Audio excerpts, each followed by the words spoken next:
This is an example of for loop that repeat a cycle of a blinking image.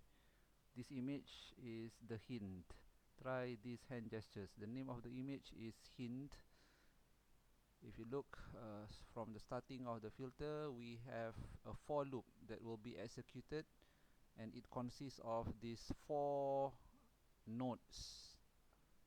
First, it will go to set visibility of hint to visible, and then it will be visible for 3 seconds. After that, go down here, it will be changing hint to invisible.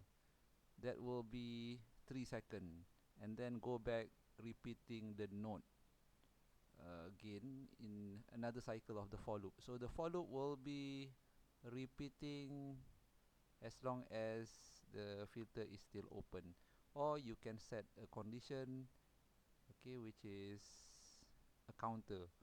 From counter to 0 until 5, you can execute it. Once it's reached 5, it will stop. So there are a few ways to do blinking image like this. One of it is using for loop. Other than that, you can also create an animated GIF. But the advantage of a for loop, of course, you can change the timer directly from the script.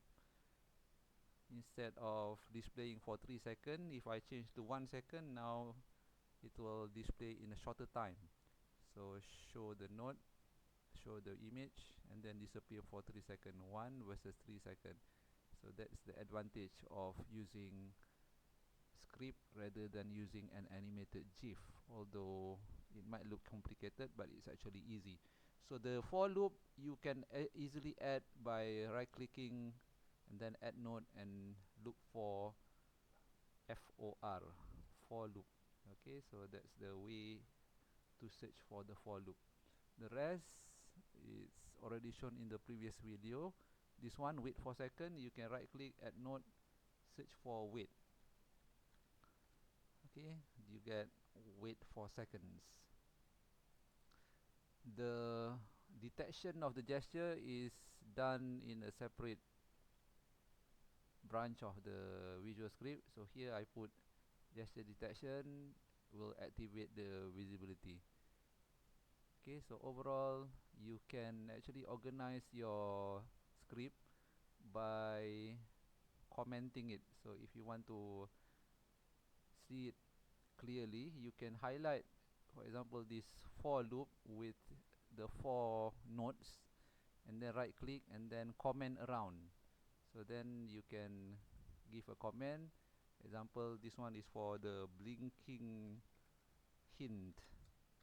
Okay, so you know that this 5 items is for the blinking hint. Okay, you can group this into a comment. This one is right click, comment around, oops, undo, control Z, comment around, and then you can say this one is for the finger up, for example.